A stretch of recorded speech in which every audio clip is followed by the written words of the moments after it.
mics are hot. Well, we're here again with some new guests today. I have to my immediate right Marie Kelley from Nauset Neighbors and Mary Lee Mantz on her immediate right. We're going to tell you very briefly about a really important program that now Harwich is becoming part of. And we wanted to get you excited both to volunteer and also to know about the program. So we're going to jump right in. Mary Lee, if you can tell me just kind of briefly, what is Nauset Neighbors? The term Nauset kind of throws people off, I think. Mm-hmm. Well, Nauset Neighbors grew out of Nauset Newcomers, so that's where our name was derived from. We're a relatively new nonprofit organization run completely by volunteers, and we'll be celebrating our first anniversary in 2 weeks. And the goal of Nauset Neighbors is to help seniors be able to stay in their homes longer than they might otherwise be able to. In other words, to help them to age in place.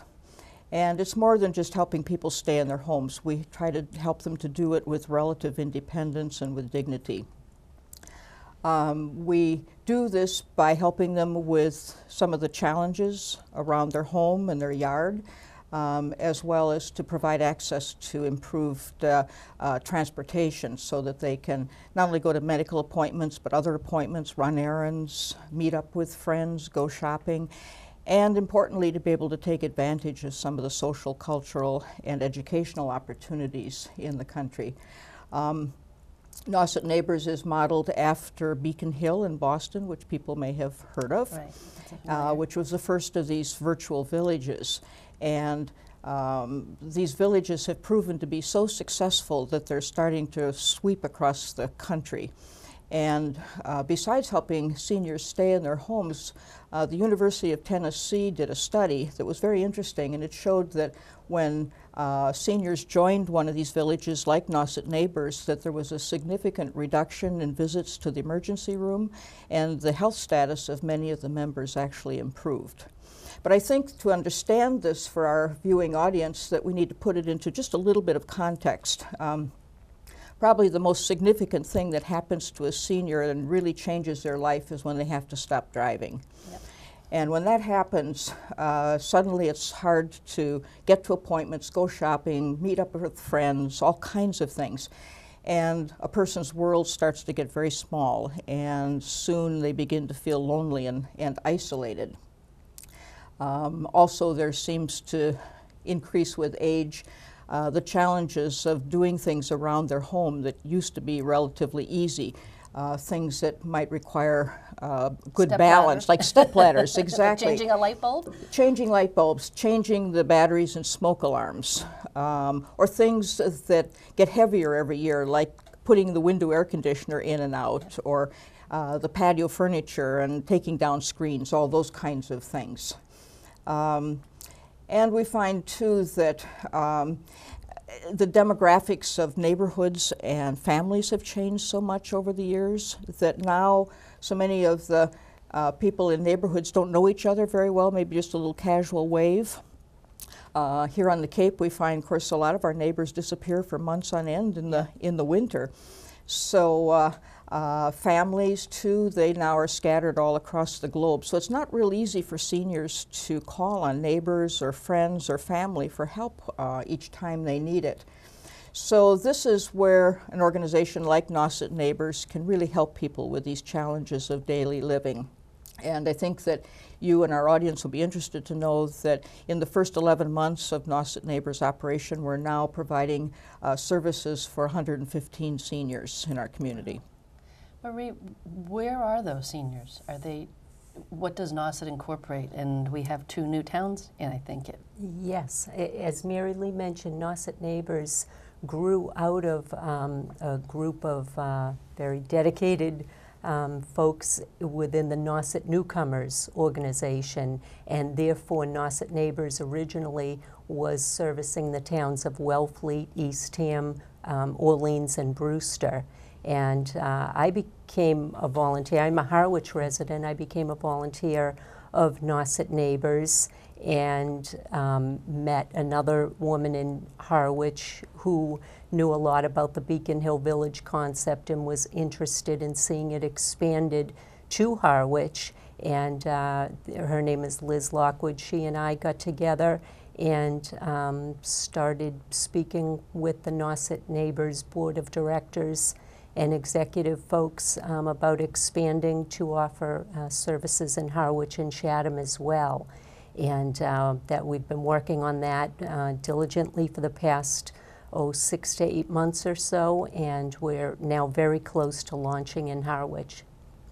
So in this neighborhood concept, how is that different from, say, a lot of people confuse the Harwich Council on Aging or any Council on Aging with Elder Services, for example. They think they're one and the same, or our town nurse with the visiting nurse. How is Nauset Neighbors different from other social organizations, social services that help seniors? Mm-hmm. That's a good question, because we get asked that a lot. Nauset Neighbors works with these other existing organizations. You named some, like the Councils on Aging, Elder Services, Meals on Wheels, Fish. Many of the churches, the local churches, have outreach programs. And when we were designing Nauset Neighbors, we talked with all these organizations, learned about them, and we tried to fill gaps in services from these organizations, as well as for many of the organizations currently existing, the demand for services, especially transportation, was higher than they could meet. Right. And so Nauset Neighbors supplements those other organizations. We complement them. We make sure that our members become aware of these other services. We find many of the seniors don't really know about all these other possibilities. And so we help them to utilize those better, as well as Nauset Neighbors, again, providing these additional services. We also find that, for example, with the Council on Aging, that is probably the resource that provides the most services for seniors in one place. But the seniors have to get to you. Right. And so we want to make sure that they can take advantage of the wonderful things you offer. Some of the organizations, like Fish, for example, limit their driving to doctor's appointments and a stop at a pharmacy. Nauset Neighbors will provide transportation to those kinds of appointments, but again, as I mentioned before, we encourage our people to get out, meet your friends, go play bridge, get over to the Council on Aging and take yoga or whatever it happens to be, because this is important to their health and well-being. And we certainly realize and appreciate how important it is to get out and get groceries or to see your doctor. Absolutely. But a quality of life is more than that. So again, if you can meet your friends, if you can do some other kinds of things and get out and about, that's so important, and Nauset Neighbors can help make that happen. So, Marie, how does it actually work if a person was going to get involved either as a volunteer or as a member? How does it, we've kind of learned now what it is and who's involved and how you mesh with the community, which is fabulous, but how does the actual mechanism work? Sure thing. I'll take you through the process by looking at a senior who's a member of Nauset Neighbors calling to get a service. So seniors are given a single phone number that they're able to call, and that's our motto, is that one call does it all. And when they call in, we've got a very sophisticated and state-of-the-art system set up. They're calling in using a phone number that's actually a Google Voice number. And we have volunteers called call managers who will be receiving the phone call, but they don't have to be at a specific location. We don't have a specific office. Because we're using Google Voice, the call managers who are accepting the calls and routing them can be working out of their own homes. They can be at a friend's house and log into the system and be accepting the calls. We have a virtual office, and this is completely unbeknownst to the senior member who's calling in. They just know that they're calling this phone number, and if it's within our hours of operation, a call manager is going to answer it. And when the call manager gets the call, they take down all the information about the service that's required. Maybe it's transportation in a few days for a medical appointment, or maybe they need to go shopping, or as Mary Lee said, somebody to come and do some handyman work. And the call manager will then try to match up the request to one of the, about 175 volunteers that we have now who can best meet that request. And in the beginning, we did this strictly by going through the list of volunteers and making phone calls and hoping that we eventually get a match. And just recently, we launched an online sign-up service. So all of the open requests are posted on a spreadsheet that's accessible to all of the volunteers, and they can log into the spreadsheet whenever they want and take a look at the requests that are coming up. That's great. And sign up for things that they're interested in. And that's a very recent change, and it has really done wonders for helping us get services taken care of very quickly. And so we have volunteers who do all types of different things, and they're in our system. The call managers know who they are. Requests come in, and we match them up. So does a volunteer from Harwich have to serve only people in Harwich? First of all, volunteers don't have to do anything, which is one thing that I think is very nice about our system. There's no necessarily regular commitment. A volunteer is contacted. If they are contacted, they are asked if they can perform a certain request, and regardless of where it is, if it doesn't fit with their schedule at the time, they can certainly always say that they can't do that. But certainly we do try to match up volunteers in Harwich with members in Harwich, and volunteers in each town with members in each town. But when we can't find somebody in a town, a volunteer in a town to do something, we will look to a neighboring town. And we have people signing up for services that are for members who don't live in their town, but they know that they're nearby, and it would be easy for them to do. Right. Exactly. Well, I know, Mary Lee, that we have a number of folks that I have two very strong, able-bodied 21 and 17-year-old boys in my house, and we get called all the time for things like snow shoveling, light bulb changing, and the like. Mm-hmm. So if they were to do this service, if they were to sign up as a member for this service, what does it cost them? Cost, you mean for the member? Right.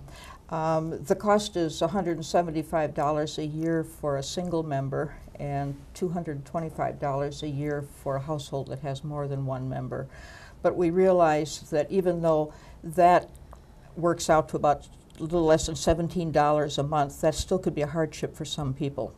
So we do have memberships available to people who can't afford that, people who qualify. So we aren't really limited by money. We're limited by the number of volunteers that we have. The more volunteers, the more people we can help, whether they're paying or not paying. So to kind of wrap things up, if someone wanted to volunteer, they could do as little as one time a week. It's not, as you said, a regular thing, but if they wanted to say, I can sign up and I can give you whatever, a couple hours a month. Yes. The thing that I liked best about this program is that it fits their own schedule and it fits their own niche. Exactly. So if somebody that's watching this program wanted to join as a volunteer, how do they get in touch with you folks? Well, they use that one number. Marie was saying that the members use one number to get services, and anybody calling in would use that one number. And that number is 508-514-7087. 7067. Let me repeat it. 508-514-7067. We also have a website that people can visit. It's nausetneighbors.org. Oh, that's nice and easy. Yes. So, as you say, to wrap up, we welcome new members, but we always have to be building our volunteer base because the requests coming in for new members is huge, I'm sure. It's amazing. And so We encourage people who think they might like to be either a member or find out more about volunteering to call that number, and we'll be happy to talk with them. But our volunteers probably perform a service about twice a month. That's the average volunteer. And we try to be as flexible as we can.